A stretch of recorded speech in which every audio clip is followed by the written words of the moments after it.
1,00,000 మంది శివభక్తులతో కలిసి మహారుద్రాక్ష పూజలో పాల్గొనండి. వెంటనే కాల్ చేసి మీ పేరును నమోదు చేసుకోండి. నాకు మ్యారేజ్ అయ్యి 2 years అవుతుంది సార్. అప్పట్లో వేరే అమ్మాయితో క్లోజ్ గా ఫోటో దిగి ఉన్నారు సార్. అసలు అదంతా పాస్ట్, అంతా అక్కడ జరిగింది ఏమీ లేదు. అక్కడ లేక మెసేజ్లు ఫ్రెండ్స్ ఇలా ఉంటారు ఎవరైనా. నీకు అసలే మెంటలో ఇంట్లో అలా ఉండి సరిగ్గా కాసేపు ఆ అమ్మాయి పిచ్చిదే అనుకోండి. పిచ్చిది కాబట్టి మీరాకి ఎందుకు వస్తుందని ఇంట్లో చూసుకోవడం మానేసి మామూలుగా ఉండదండి చెప్తున్నాను. మీరు చేసినంత చేసి మళ్ళీ పిచ్చి అంటారేంటి? నువ్వు ఆఫీస్కి వెళ్ళినప్పుడల్లా ఫోన్ కాల్స్ మాట్లాడుకుంటూ ఉంటారు. నువ్వు నా ఫ్రెండ్ అనుకుంటూ మెసేజ్లు పంపించుకుంటారు. మరి రమేష్కి అది ఓకే అయితే కనుక మాకు ఓకే. నా బతుకు ఎలా అయిపోయిందంటే 2 బ్రెడ్ల మధ్య శాండ్విచ్ అయిపోయిందండి నా బతుకు. ఇప్పుడు అటు పక్కనేమో ఆ పిల్లేమో నాతో మాట్లాడకుండా అది బతకలేదు, నా డిప్రెషన్ వచ్చాక నువ్వు ఒక్కడే నాకు అంటది. ఇక్కడ ఈ పిల్లేమో అనుమానం వచ్చేది. నువ్వు పదే ప్రశ్నించేటటువంటి నీ భార్య దెయ్యమా, లేదంటే అవతల సైడ్ ఉండేటటువంటి అమ్మాయి నిన్ను వదలకుండా, నీ ఫ్రెండ్షిప్ వదలకుండా నేను ఉండలేను, నువ్వు నన్ను వదిలేస్తే నేను చచ్చిపోతాననే అమ్మాయి దెయ్యం. ఇప్పుడు ఈ రెండిట్లో ఏది వదిలేయటం నీకు ఈజీ? ఇద్దరు దెయ్యాలనేనండి, కానీ ఆ పిల్లల్ని ఈజీగా వదిలించుకోవచ్చు అండి. నా ఫ్రెండ్ కానీ ఆ ఫ్రెండ్ నన్ను వదలట్లేదు కదండి, ఇంకా దెయ్యంలో పట్టుకు తీయడుతుందని. నిజంగా మొగుడికి తెలిస్తే కనుక ఇదే యాటిట్యూడ్ కంటిన్యూ అవుతుందా? నీకు బంగారం లాంటి భార్య వచ్చింది, నువ్వు శాండ్విచ్ అనుకో, నువ్వు ఒక్క అమ్మాయి చేతిలో నలిగిపోతున్నావు, నీ భార్య చేతిలో నువ్వేం నలిగిపోవట్లే. అందమైన జీవితం కార్యక్రమానికి స్వాగతం. నమస్తే డాక్టర్ గారు. నమస్తే జయ గారు. శ్వేత అని ఒక అమ్మాయి మనకి మెయిల్ చేసిందండి. శ్వేత అనుమానం పెనుభూతం. ఆ అనుమానం ఎలా అంటే ఎవరికి వారు విడిపోయి సపరేట్ అయిపోయేదాకా కూడా తీసుకెళ్ళిపోతుంది. సో శ్వేత అలాంటి ఇష్యూనే మన దాకా తీసుకొచ్చింది డాక్టర్ గారు. కాల్ చేసేస్తానండి ఒకసారి. తప్పకుండా.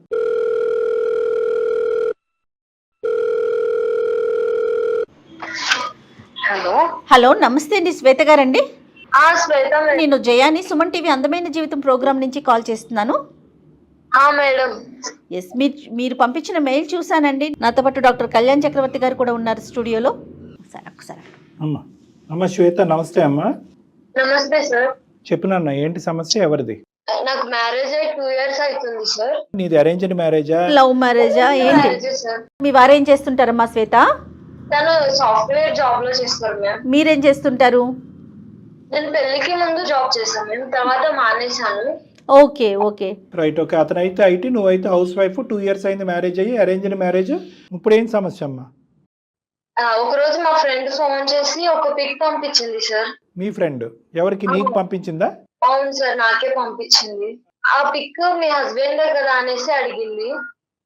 ఆ పిక్ లో వేరే అమ్మాయితో ఫోటో దిగి ఉన్నారు సార్. వేరే అమ్మాయితో క్లోజ్ గా ఫోటో దిగి ఉన్నారు సార్. మీ వారి ఫోటో అది? మా వారిని సార్. ఆ అమ్మాయికి ఫేస్బుక్ లో దొరికిందంట మేము. మీ ఫ్రెండ్ నీకు ఎట్లా, నీ క్లాస్మేటా లేకపోతే మీరు ఒక ఊరు వల్ల? ఎవరు ఆ అమ్మాయి? ఎవరు? క్లాస్మేట్ మేము. ఎంతకాలం అయింది ఇది ఫార్వర్డ్ చేసి? ఒక 2 months అవుతుంది సార్. 2-3 ఫోటోస్ ఉన్నాయి సార్. ఒకే అమ్మాయితోనా? ఒకే అమ్మాయితో సార్. అంటే అవి చూసినప్పటి నుంచి నా బ్రెయిన్ అసలు ఏం పనిచేయట్లేదు సార్. నాకు ఏం చేయాలో అసలు ఏం అర్థం కావట్లేదు. ఎవరికి చెప్పాలో ఏం అడగాలో నా పరిస్థితి ఏంటో నాకే అర్థం కావట్లేదు సార్.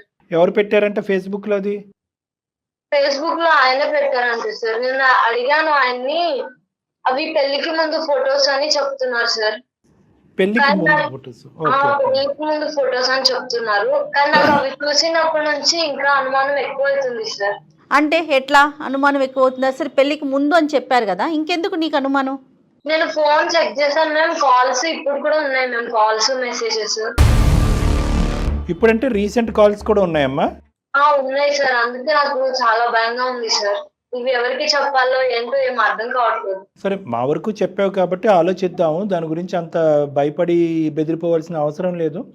ఫోటోలు అయితే పాతవే అని నమ్ముతున్నావు, కానీ కాల్స్ మెసేజెస్ అయితే కనుక రీసెంట్గా ఇప్పటి వరకు ఉన్నాయి కాబట్టి ఇప్పటికి కూడా వాళ్ళు అదే పరిధిలో ఉన్నారనేది నీ భయము, ఆలోచన, అనుమానం. మరి మీ భర్తను అడిగావమ్మా? అడిగాను సార్. ఏమన్నాడు అతను? అతని పేరమ్మా? రమేష్ సార్. శ్వేత రమేష్ ఏమన్నాడు మళ్ళీ అడిగితే? పెళ్లికి ముందు ఫొటోసే అని చెప్తున్నాడు సార్. సరే ఫొటోస్ అయితే పెళ్లికి ముందు, మరి కాల్స్ ఇవన్నీ ఎందుకట మాట్లాడుతున్నారు ఇప్పటికి? అవన్నీ ఏం చెప్పట్లేదు మ్యామ్ సరిగ్గా. నాకు గొడవపడి ఇప్పుడు ఏం మాట్లాడట్లేదు సార్. నాకు నేను అడగడం తప్పు అంటున్నారు. అది సో క్లారిటీ ఇవ్వకపోగా నీతో మాట్లాడటమే తప్పు తగ్గించేశారు, అంటున్నాడు. నువ్వు అడగటం తప్పని అంటున్నారు.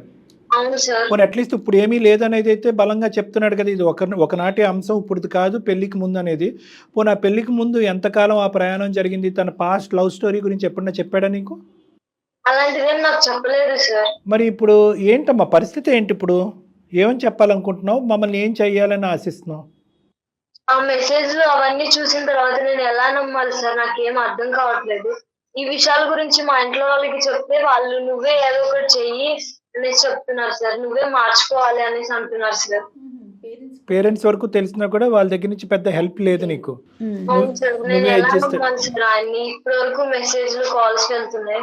మరి మాట్లాడుతున్నాడు, మెసేజెస్ లో కమ్యూనికేషన్ ఉన్నాడు అనేటటువంటిది ఈ రోజు వరకు అంశమా? ఇంకా ఇప్పటికి కూడా అతను ఫోన్ చెక్ చేస్తే అవే బయటపడుతున్నాయా? లేదు సార్, ఆ రోజు గొడవ అయినప్పుడే చెక్ చేశాను సార్. ఇంకా అప్పటి నుంచి ఆయన ఫోన్ కూడా ముట్టుకోలేదు సార్. అంటే 2 months బ్యాక్. అవును sir, 2 months back ma'am. Okay, so communication అయితే కట్ అయిపోయింది కాబట్టి అది జరుగుతుందో లేదో నీకు అర్థం కాని పరిస్థితిలో జరుగుతుందేమో అని నేను నమ్ముతున్నావు, అంతే కదమ్మా? అవును సార్, నాకు ఏం చేయాలో ఏం అర్థం కావట్లేదు సార్. మిగతా అన్ని విషయాలు ఓకేనమ్మా? నీకు ఇంట్లోకి డబ్బులు ఇవ్వటం కానీ, మంచి చెడు చూడటం కానీ?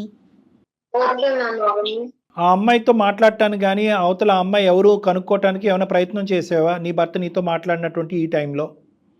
లేదు మ్యామ్, లిమిట్ నేను క్రాస్ చేయలేదు మ్యామ్.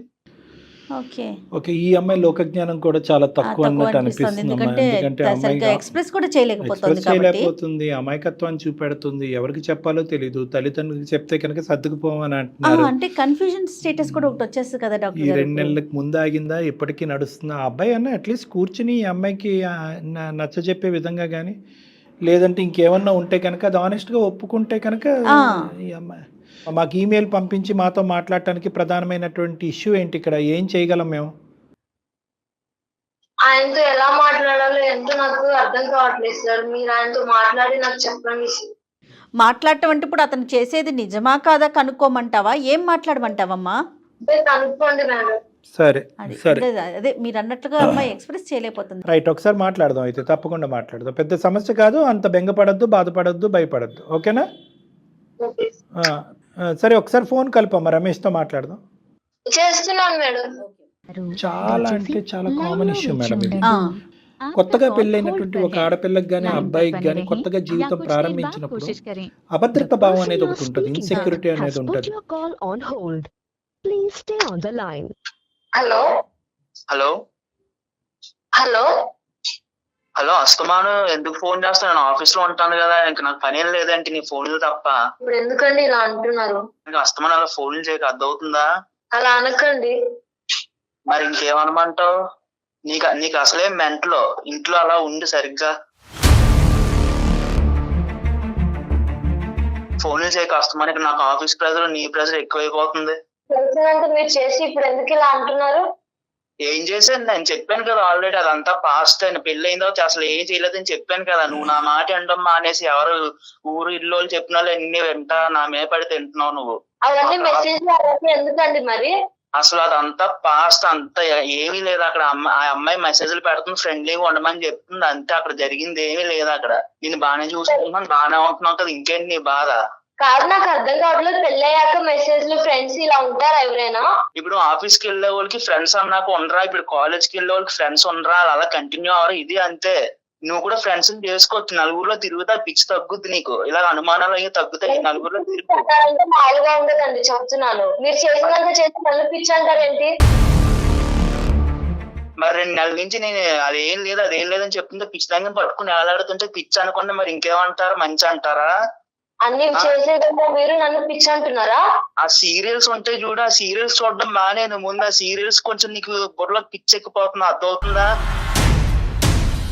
అత్త కోడలు గొడవలు, ఆ మగుడు పిల్లల గొడవలు ఇవే చూస్తావు సీరియల్స్ లో. మంచి మంచి సినిమాలు చూడడం మానేసి అన్ని తీసుకొచ్చి నా మీద రుద్దుతావు.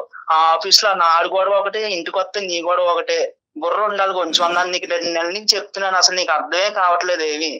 ఏమనండి చెప్తున్నారు? 2 నెలల నుంచి మీరు గొడవ పడుతున్నారు, అది మీకు అర్థమవుతుందా? గొడవ పడేది ఎవరు, నువ్వా నేనా? అది తెలుసుకో ఫస్ట్. నీకు అది ఉంది, ఈ సంబంధం ఉంది, గొడవ పడేది నువ్వు నేనా? మళ్ళీ నన్ను అంటూ అటు తిరిగి ఇటు తిరిగి చేసినట్టు చేసి ఇప్పుడు చెప్తున్నారా? రమేష్ గారు నమస్తే అండి. రమేష్ గారు, హలో హలో రమేష్ గారు నమస్తే అండి. సారీ అండి, మేము బ్యాక్ ఎండ్ లో ఉండి మీ మాటలన్నీ వింటూ ఉన్నాం. నేను సుమన్ టీవీ అందమైన జీవితం ప్రోగ్రామ్ నుంచి జయానండి. చెప్పండి. నాతో పాటు డాక్టర్ కళ్యాణ్ చక్రవర్తి గారు కూడా ఉన్నారు.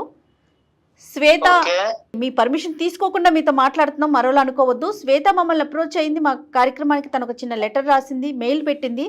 ఏమండి, ప్రపంచంలో బోల్డ్ కుటుంబాలు, ఒక్కొక్క కుటుంబానికి ఒక్కొక్క సమస్య. ఇక్కడ ఏమీ లేనిది పిచ్చిదాని సమస్య మీకు ఒక పెద్ద సమస్య.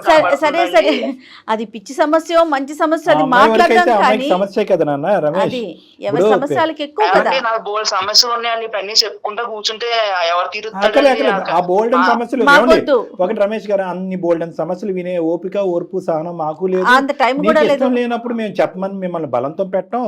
ఇక్కడ సమస్య ఇద్దరిది కాబట్టి, ప్రధానంగా శ్వేతది సమస్య కాబట్టి తన తరపుని మిమ్మల్ని మాట్లాడాలని అనుకుంటున్నా. కానీ రమేష్, నీ సమస్యలు ఏంటి బాబు అని మేము అడగలేదు, అడగదలుచుకోలేదు. కాసేపు ఆ అమ్మాయి పిచ్చిదే అనుకోండి, కానీ ఈ అంశాల గురించి అమ్మాయి పిచ్చిదే మీకు తెలియట్లేదు. పిచ్చిది కాబట్టి మీరాకి ఎందుకు వస్తాను ఇంట్లో చూసుకోవడం మానేసి అక్కర్లేదమ్మా నాన్న. నువ్వు రమేష్ కొద్దిగా మాటలు జాగ్రత్త. మేము అనేది ఏంటంటే, మాకు చేసే వాళ్ళందరూ పిచ్చి వాళ్ళు ఏమీ కాదు, మతిస్థిమితం మతి భ్రమించినటువంటి వాళ్ళు కాదు. జీవితంలో కొన్ని అంశాల్లో ఓడిపోయి కొన్ని సాధక బాధకాలు తట్టుకోలేక ఏ దిక్కును చెప్పుకోవాలో తెలియక మా వరకు చేరినటువంటి బాధితులు. చెప్పుకోవాలో తెలియపోతే వచ్చి రోడ్డు మీద స్టూడియోస్ లో కూర్చొని చెప్పుకుంటారండి, ఇంట్లో చెప్పుకోవడం మానేసి. కాదు, ఇప్పుడు ఏం చేద్దాం అంటావు? సరే, స్టూడియో వరకు వచ్చింది. నా ఆఫీస్ లో బోర్డు ప్రెజర్లు ఉంటాయండి, మా మేనేజర్ రోజుకో ప్రాజెక్ట్ చేయమంటారు, నేనే స్టూడియోలో కూర్చొని చెప్పుకోనండి అవన్నీ. అది నెక్స్ట్ ఎపిసోడ్ లో మాట్లాడుకుందాం. అప్పుడు నువ్వు కూడా స్టూడియోలోకి వచ్చి మాట్లాడేది. ఎపిసోడ్ లేదు, ఇప్పుడు కూర్చుందిగా. ఇప్పుడే చెప్పండి నాకు, ఇప్పుడు ఏం చేయాలి? అసలు ప్రాబ్లం అమ్మాయిది కాదండి, నాది ఆ ప్రాబ్లం. రైట్ వింటున్నారండి? నువ్వు ఆగితే మేము మాట్లాడదాం అని చెప్పి నేను మాట్లాడేదండి. ప్రాబ్లం అమ్మాయిది కాదండి, నాదండి ఇక్కడ ప్రాబ్లం. Very good. విను ఒక్క నిమిషం రమేష్, వింటావా? సమస్య ఇద్దరిది కాబట్టి మీకు ఫోన్ చేసాం. నువ్వు తప్పు చేసావనో, నువ్వు నేరస్తుడు అనేటటువంటి మాట మేము అనలేదు, అనం కూడా. ఎందుకంటే కనుక మాకు ఇప్పుడుకొచ్చి నిజాలు ఏంటి అనేది మాకు తెలియదు. ఆ అమ్మాయి తరపున మేము ఏమీ మాట్లాడట్లేదు. ఒక సిచ్యువేషన్కి ఒక క్లారిటీ తీసుకొస్తే ఈ 2 years పాటు జరిగినటువంటి మీ ప్రయాణం సాఫీగా స్మూత్గా ముందుకెళ్ళి నలుగురు మధ్యలో పరువు పోకుండా ఉండేటటువంటి విధంగా చేసేటటువంటి ప్రయత్నమే మా ప్రయత్నం. ఇప్పుడు నేను బాధితుడిని అంటున్నావు కదా, నువ్వు ఎలా బాధితుడు అనేటటువంటిది మేము ఎక్కడ మిమ్మల్ని బ్రేక్ చేయం, ఆపం. నువ్వు ఎలా బాధితుడు, నువ్వు ఎలా ఇబ్బంది పడుతున్నావు నీ వర్షన్ చెప్పు, మేము వింటాం. పెళ్ళై 2 years అయిందండి, అందంగా ఉండాలి కదండి. ఎవరో వాళ్ళ ఫ్రెండ్ అంటండి ఏదో ఫేస్బుక్ లో ఫోటోలు పంపిందంటండి. ఎవరు ఫోటోలు అవి? అనుమానం. ఎవరు ఫోటో? నాదిను నా ఫ్రెండ్ దండి. ఈ మాది పట్టుకొని ఇంక నాకు ఏదో లింక్ ఉంది అంటుందండి. ఏదో బీటెక్ లోనే ఎప్పుడో అక్కడ లవ్ లో ఉన్నావండి, ఫోటోలు దిగా అప్లోడ్ చేసాం. అదంతా అయిపోయింది, అప్పుడే అయిపోయింది. ఆ అమ్మాయికి నాకు ఇప్పుడు అసలు నేను అమ్మాయితో అంత క్లోజ్ గా కూడా లేను. అప్పుడప్పుడు అమ్మాయి ఫోన్ చేసి మెసేజ్ పడుతుందండి. నేను అమ్మాయికి చెప్పాను ఆల్రెడీ పెళ్లి అయిపోయింది వదిలేయమని. కానీ ఆ అమ్మాయి ఏంటంటే, అమ్మాయికి నేను అంటే ఇష్టం అంటండి.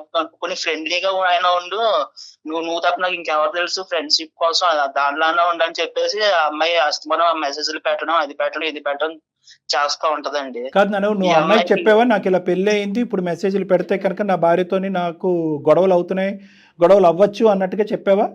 నేను ఆల్రెడీ అమ్మాయికి అన్ని చెప్పానండి. అమ్మాయి జస్ట్ ఫ్రెండ్స్ కోసం అంతే, ఏమీ కాదని చెప్పి అలా కాదు. ఇప్పుడు ఓన్లీ ఫ్రెండ్స్, జస్ట్ ఫ్రెండ్షిప్ అయినా కూడా ఇక్కడ భార్యాభర్తల మధ్యన ఎవరు ఆలోచన శైలి ఎలా ఉందో అనేది మనకు తెలీదు. కొంతమంది బ్రాడ్ గా ఆలోచించవచ్చు, కొంతమంది నేరోగా ఆలోచించవచ్చు. అందులో ఏంటంటే నీ భార్యకి పెద్ద అంత లోకజ్ఞానం, అంత ఇంగితం ఉన్నట్టుగా నాకు అనిపించట్లేదు. ఆ అమ్మాయి కొద్దిగా నేరో మైండ్, ఆ అమ్మాయి ప్రపంచం చాలా చిన్నది అన్నట్టు అనిపిస్తుంది. అందులో అనుమానాలు రావడానికి అవకాశం ఎక్కువ ఉంటుంది. అది 2 years బట్టి నువ్వు కూడా 2 years బట్టి నువ్వు బాగా పసిగట్టి ఉండొచ్చు ఈ అమ్మాయికి లోకజ్ఞానం తక్కువని. అలాంటప్పుడు అమ్మ మహాతల్లి నువ్వు దూరంగా ఉండు, ఫ్రెండ్షిప్ కాస్త అయిపోయింది, ఇప్పుడు అవి ఏమీ వద్దు, ఈ మెసేజ్లు ఏమాత్రం నా భార్య చూస్తే ప్రాబ్లం అవుతుందని మీరు కొద్దిగా గట్టిగా వారించుంటే ఆ అమ్మాయి ఆపేసి ఉండేదేమో కదా. ఏమండి, ఇప్పుడు నా ఫ్రెండ్ ఆ అమ్మాయి చచ్చిపోతాను నేను, నాకు బాధలు అయి చెప్పుకోవడానికి నువ్వు తప్ప ఇంకెవరు లేరు నాకు కాలేజీలో, కానీ అంతా నీతోనే కదా, నాకు ఎవరు లేరు, ఫ్రెండ్లీగానే ఉండు, నాకు కనీసం రిఫ్రెష్ గా ఉంటది మైండ్ అని చెప్తుంది. మధ్యలో మీ జీవితం కదా నాశనం అవుతుంది. ఆ అమ్మాయికి మ్యారేజ్ అయిపోయిందా? ఆ అమ్మాయికి మ్యారేజ్ అయిపోయింది, భర్త ఉన్నాడు, 2 పిల్లలు కూడా ఉన్నారండి. అయినా కానీ నీతో మాట్లాడటానికి ఇష్టపడుతుంది. మరి భర్తకు తెలియకుండానే మాట్లాడుతుంది ఆవిడ? భర్త తెలుసో తెలీదో మరి నాకు తెలియదండి. మరి అది చాలా ఇంపార్టెంట్, నువ్వు క్లారిటీ తెచ్చుకోవాలి. లేదంటే మీ వైఫ్తో పాటు ఇంకోటి మొదలవుతాడు నీ వెనకాతల పట్టానికి. ఇప్పుడు మీ వైఫ్ అంటే ఇంటి వ్యవహారం, అది పర్లేదు, ఎందుకురా బాబు నా భార్యతో తెలియకుండా మాట్లాడుతున్నాం అని చెప్పి అక్కడ ఆవిడకో 2 వాయించి నీ మీదకి వచ్చాడు అనుకో, పరిస్థితి ఇంకో విధంగా ఉంటుంది. ఇప్పుడు మీ వైఫ్ కాబట్టి మీరు 100 సార్లు పిచ్చిదానివి అంటున్నారు. ఎవరు ఊరుకుంటారండి తన ముందు మీరు అట్లా మాట్లాడుతూ ఉంటే? ఎప్పుడైతే మ్యారేజ్ అవుతుందో రమేష్కి ఎంతైతే ఫ్రెండ్ అవుతుందో ఆ అమ్మాయి శ్వేతకు కూడా అంతే ఫ్రెండ్ అవ్వాలి, మన ఇంటికి తీసుకురావాలి, పిలిపించాలి, మాట్లాడుకోవాలి, ఒక కామనాలిటీ తీసుకురావాలి, లిమిటేషన్స్ ఉండాలి. ఒకరికి ఇష్టం లేకుండా ఇంకొకరు పదే కాల్ చేసి మెసేజ్లు పెడితే అది పద్ధతిగా ఉండదు. భార్య దగ్గర నుంచి దాచిపెట్టి ఫోన్ కాల్స్ మెసేజ్లు పెట్టుకుంటే అది పద్ధతిగా ఉండదు. ప్రైవేట్గా బయటకు వెళ్ళి కలిస్తే అది అస్సలు పద్ధతిగా ఉండదు. ఇటువంటి లిమిటేషన్స్ ఫ్రెండ్షిప్ అనేటటువంటిది ఉండొచ్చు, కానీ నేను చెప్పినటువంటి ఈ 4-5 కండిషన్స్ ఉంటేనే అది ఫ్రెండ్షిప్ కింద యాక్సెప్ట్ అవుతుంది. లేదంటే అనవసరమైనటువంటి శ్వేత లాంటి వ్యక్తులకి అనవసరమైనటువంటి అనుమానాలు వస్తాయి. అదే ఫ్రెండ్షిప్ అదే పద్ధతిని శ్వేత కంటిన్యూ చేస్తే కనుక రమేష్కు తెలియకుండా పెళ్ళైన 2 years తర్వాత ఫ్రెండ్షిప్పే, నీ మాటల్లోగా అది ఫ్రెండ్షిప్, ఇంకేమీ ఉండదు. వాళ్ళిద్దరు బయట కలవటం కానీ ఇంకోటి ఉండదు. జస్ట్ అప్పుడప్పుడు నువ్వు ఆఫీస్కి వెళ్ళినప్పుడల్లా ఫోన్ కాల్స్ మాట్లాడుకుంటూ ఉంటారు, నువ్వు నా ఫ్రెండు అనుకుంటూ మెసేజ్లు పంపించుకుంటారు. మరి రమేష్కి అది ఓకే అయితే కనుక మాకు ఓకే. అది ఓకే ఎలా అవుతుందని చంపేస్తాను అలాంటినే చేస్తే, అలాంటి ఎలా చేస్తాను పెళ్ళి అయిన నీకో తర్వాత. పుస్తకం అమ్మాయికో పుస్తకమా? ఆడవాళ్ళకి ఒక న్యాయం మగవాళ్ళకి ఒక న్యాయం, అది వర్తించదా? న్యాయం కాదండి, నా బతుకు ఎలా అయిపోయిందంటే 2 బెడ్ల మధ్య శాండ్విచ్ లో అయిపోయిందండి నా బతుకు. ఇప్పుడు అటు పక్కనేమో ఆ పిల్లేమో నాతో మాట్లాడకుండా అది బతకలేను, నా డిప్రెషన్ వచ్చేస్తుంది, నువ్వు ఒక్కడే నాకు అంటది. ఇక్కడ ఈ పిల్లేమో అనుమాన పక్షి అండి. ఈ శాండ్విచ్ లో 2 విచ్చులు ఉన్నాయి, అటో దెయ్యం ఇటో దెయ్యం. ఇప్పుడు ఎవరు నీకు పెద్ద ప్రాబ్లం అనేది నువ్వు తేల్చాలి కదా. ఇప్పుడు నువ్వు పదే ప్రశ్నించేటటువంటి నీ భార్య దెయ్యమా, లేదంటే అవతల సైడ్ ఉండేటటువంటి అమ్మాయి నిన్ను వదలకుండా, నీ ఫ్రెండ్షిప్ వదలకుండా నేను ఉండలేను, నువ్వు నన్ను వదిలేస్తే నేను చచ్చిపోతాననే అమ్మాయి దెయ్యమా? ఇప్పుడు ఈ రెండిట్లో ఏది వదిలేయటం నీకు ఈజీ? ఇద్దరు దెయ్యాలనేనండి, కానీ ఆ పిల్లల్ని ఈజీగా వదిలించుకోవచ్చు అండి నా ఫ్రెండ్. కానీ ఆ ఫ్రెండ్ నన్ను వదలట్లేదు కదండి, ఇంకా దెయ్యంలో పట్టుకు పీడింతుందండి. ఇక్కడ ఈ పిల్లేమో నన్ను అర్థం చేసుకోదండి. ఇప్పుడు మీరు చెప్పండి. రమేష్ ఒక్కటి నాన్న, ఇద్దరు దెయ్యాలైతే కనుక అది ఎలా అవుతుంది? ఇప్పుడు ఈ అమ్మాయి నిన్ను ప్రేమించి ఇప్పుడు ఇష్టపడి పూర్తిగా 110% నమ్మి నీ దగ్గరకు వచ్చినటువంటి ఒక అమ్మాయి. ఈ అమ్మాయి బ్యాక్గ్రౌండ్లో ఎటువంటి తప్పు లేదు, ఫోర్గ్రౌండ్లో అసలు తప్పు లేదు, ఆ అమ్మాయి మీద ఎటువంటి మచ్చ లేదు. ఆ అమ్మాయికి లోకజ్ఞానం తెలియకపోవటం వల్ల న్యాయంగా ఒకే ఒక ప్రశ్న అడుగుతుంది. ఏం అడుగుతుంది? మా ఆయన అక్రమ సంబంధాలు పెట్టుకుని తిరిగేస్తున్నాడండి అని అనట్లేదు. మా ఆయన నాకు క్లారిటీ ఇవ్వట్లేదండి, మాటలు ఆపేశాడు. ఏ రోజు నుంచి అయితే ఫోటోలుని మెసేజ్లు ఫోన్ కాల్స్ దొరికినాయో ఆ రోజు నుంచి మాటలు ఆపేయటం వల్ల ఈ కథ అక్కడతో ఆగిపోయిందా కంటిన్యూ అవుతుందా అనేది నాకు తెలియట్లేదు అనేది ఒకటి చెప్తుంది. రెండో అంశం ఏంటి? ఎవరైతే నీ ఎక్స్ ఉందో ఈ అమ్మాయికి అంత హెడ్ స్ట్రాంగ్ ఏంటి నాకు అర్థం కాదు, అంత యాటిట్యూడ్ ఏంటి? నిజంగా మొగుడికి తెలిస్తే కనుక ఇదే యాటిట్యూడ్ కంటిన్యూ అవుతుందా? నువ్వు బ్రతకగలవా? ఆ అమ్మాయి బ్రతకగలదా? పబ్లిక్గా 2 కుటుంబాలు ఎదుర్కొంటే చెప్పగలరా మీరిద్దరుని? మేమిద్దరం అప్పుడు ఎక్స్ ఫ్రెండ్స్, ఇప్పుడు కరెంట్ ఫ్రెండ్స్, ఇప్పుడు కలిసి ప్రయాణం చేస్తున్నాం, లేదంటే ఫ్రెండ్షిప్ ఒకటే కంటిన్యూ అవుతుంది, నేను వదిలేయాలనుకుంటున్నాను కానీ ఆ అమ్మాయి వదిలేయాలనుకోవట్లేదు అనేటటువంటి ఈ భాష ఏదైతే నువ్వు మాట్లాడుతున్నావో, ఏ పట్టు విడిపు అయితే విడవకుండా ఆ అమ్మాయి మాట్లాడుతుందో, ఈ అంశాన్ని తీసుకెళ్ళి వాళ్ళ ఆయన ఎదుర్కొంటే పంచాయతీ పెడదామా? లెక్క ఇట్టే తేలిపోతుంది. ఈ వేషాలన్నీ వేయొద్దని చెప్పు. ఎందుకు చచ్చిపోతుందంట? ఏమనుకుని చచ్చిపోతుందంట? అనుకున్నారు, వర్కౌట్ అవ్వలేదు లవ్ స్టోరీ, పెద్దలు ఒప్పుకోవట్లేదు కాబట్టి అంగీకరించారు. ఈ పెళ్లి నువ్వు చేసుకున్నావు, ఆ పెళ్లి ఆ అమ్మాయి చేసుకుంది, కథ సుఖాంతం. ఇంకా చక్క పిల్లలు ఉన్నారని చెప్తున్నావు. పెద్దల గురించి ఒక తీర్పు, పెద్దలు లేనప్పుడు ఇంకో తీర్పా? అంటే పెద్దలు పెళ్లి చేసుకోమన్నారు కాబట్టి ఇరువైపులా అరేంజ్డ్ మ్యారేజ్ చేసుకున్నారు. అరేంజ్డ్ మ్యారేజ్ చేసుకున్న తర్వాత మళ్ళీ మీ లవ్ స్టోరీ కంటిన్యూ అవ్వాలనుకుంటుందా? ఎలా వర్కౌట్ అవుతుంది? అప్పుడు వరకు ఉన్న లవ్ స్టోరీ సడన్గా ఫ్రెండ్షిప్ కింద ఎలా మారుతుంది? మీకు పాత జ్ఞాపకాలు గుర్తుకురావా? పాత ఆలోచనలు గుర్తుకురావా? రేపో మాపో మీ ఆవిడతో ఒక చిన్న గొడవ అవుతుంది, ఇప్పుడే అవుతుంది, అప్పుడు ఆ అమ్మాయి స్వీట్గా అనిపించదా? ఆ అమ్మాయికి అలా ఆయనతో గొడవ అవుతుంది, అప్పుడు నువ్వు స్వీట్గా అనిపించవా? సో కాబట్టి ఇవన్నీ అనవసరమైన తలనొప్పులు, తెలియనితనము, ఇమ్మెచ్యూరిటీ, వయసు లేకపోవటం, అనుభవం లేకపోవటం. ఇంకా ఇప్పటికీ కూడా మీ ఆవిడ పిచ్చిది కాదు, నువ్వు పిచ్చోడివి. నిజంగా నువ్వు పిచ్చాడు. ఎందుకంటే కనుక ఇప్పుడు చెప్తా, రమేష్ చెప్తాను. చేసేలేదు విను. పెళ్ళైన తర్వాత పిచ్చోళ్ళు ఆటోమేటిక్ గా అవుతారండి, వాళ్ళు చేస్తారు నాకు తెలుసు. విను వాళ్ళు చేయటం ఏమి కాదు, నీకు అటువైపు నుంచి ఆ అమ్మాయి వాయిస్తుంది కదా, ఇటువైపు నుంచి ఈ అమ్మాయి వాయిస్తుంది కదా, ఆ అమ్మాయి వాయింపు ఎలా కట్ చేయాలి అనేటటువంటిది తెలుసుకోవటం చేయగలటం చాలా ఈజీ. నీకు నెంబర్స్ బ్లాక్ చేసేయచ్చు, సోషల్ నెట్వర్క్ బ్లాక్ చేయొచ్చు. నువ్వు బ్లాక్ చేయటం అనేది నీకు అభ్యంతరం కాదు, ఆ అమ్మాయి ఎక్కడ ఊరేసి చచ్చిపోద్దా అనేది నీ భయం కదా. అవునండి, రైట్ పద. ఆ అమ్మాయి చచ్చిపోతాను అంటుందండి, అదే నా భయం. మళ్ళీ ఇప్పుడు ఆ పిల్ల చచ్చిపోతే అది వచ్చి నా నెత్తి మీద కూర్చుంటారు ఆ చావు కేసు. అదెందుకు నాకు, ఉన్న కేసుతోనే చచ్చిపోతున్నారు, ఆ కేసు ఎందుకు నాకు? నన్ను ఎందుకు పెళ్లి చేస్తున్నాడు సార్? అలాంటప్పుడు ఆమె చచ్చిపోతుందని ఆమె గురించి ఆలోచిస్తున్నాడు కానీ నా భవిష్యత్తు గురించి ఆలోచించట్లేదు. మా ప్రశ్న కూడా అదేనే తల్లి. అసలు నా బతుకు ఎలా అయిపోయిందంటే అక్కడ ఆ పిల్లని వదిలించుకోవాలని, ఇక్కడ ఈ మట్టి బొరకు నేను చెప్పలేని, ఈ పిల్లకి చెప్పిన అర్థం కాదు. అమ్మాయి మట్టి బొర్ర అయితే నీది పెంట బొర్ర. ఏం మాట్లాడుతున్నావు? ఎందుకు ఆ మాటలు ఎందుకు? అసలు ఫస్ట్ ఈ పిల్ల ఫ్రెండ్ అని అనాలండి. అసలు ఆ పిల్ల ఫేస్బుక్ తిప్పడం ఎందుకు? నా ఫోటో ఆ పిల్లకి దొరకడం ఏంటి? ఆ ఫోటో తీసుకొచ్చి ఈ పిల్లకి ఇవ్వడం ఏంటి? రమేష్ వింటావా? ఫేస్బుక్ లో పెట్టి మీరు అలానే అంటారా? ఊరుకొని ఉంటారా? మీరు చెప్పండి. మీలాగా నేను కూడా ఫోటోలు దిగి ఫేస్బుక్ లో పెడతాను. ఫేస్బుక్ లో పెట్టడం అంటే అడుగుతామండి ముందు. చెప్పండి, ఇన్నిసార్లు నన్ను పిచ్చిదాని అంటున్నారు కదా, మిమ్మల్ని చేసుకొని నిజంగానే పిచ్చిదాని అయిపోయా. అంట నోటుకు వచ్చినట్టు మాట్లాడుతా. నువ్వు చక్కగా ఎంజాయ్ చేస్తున్నావు అమ్మాయితో మాట్లాడుకుంటా. ఎంజాయ్ ఏం ఎంజాయ్?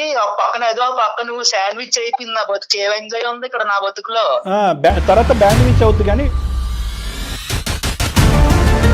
నిజంగా నువ్వు అమ్మాయిని లవ్ చేసేటట్టు అయితే కనుక ఆ అమ్మాయిని పెళ్లి చేసుకోలేకపోయావా? ఈ అమ్మాయిని ఎందుకు ఈ అమ్మాయిని 2 years బ్యాక్ పెళ్లి చేసుకుని అందరినీ మోసం చేస్తున్నావు? ఇంట్లో ఒప్పుకోలేదండి. ఒప్పుకోకపోతే అది నీ దొరద, నీ ప్రాబ్లము, నీ చేతకాంతనం. ప్రేమించిన వాడు పెళ్లి వరకు ఆ అమ్మాయిని తీసుకెళ్ళకపోయావు కాబట్టి నువ్వు తప్పు అనేటటువంటి కళ్ళలో ఉన్నావు కాబట్టి, పరిధిలో ఉన్నావు కాబట్టి తప్పును అంగీకరించాలి. సరే, ఇప్పుడు నువ్వు తప్పు చేసావని మేము అనట్లేదు. కనెక్షన్ అయితే తెగదెంపు చేసుకోలేకపోతున్నాను, ఎందుకంటే ఆ అమ్మాయి నన్ను హింస పెడుతుంది, నా ప్రాబ్లంకి సొల్యూషన్ చెప్పండి అని నువ్వు మమ్మల్ని అడగాలి. అంతేగాని పదే పదే మట్టి బుర్ర, పిచ్చిది, మెంటల్ది ఇలాంటి మాటలు అంటే కనుక మర్యాదగా ఉండదు రమేష్. నీ సమస్యకు కూడా పరిష్కారం చెప్తాం. ఆ అమ్మాయి పిచ్చి పిచ్చిగా మాట్లాడితే కనుక ఆ అమ్మాయితో మేము ఇప్పుడే ఫోన్ కలిపి ఆ అమ్మాయి సంగతి ఏంటో అనేది చెప్తాం. ఎందుకు చచ్చిపోతుందంట?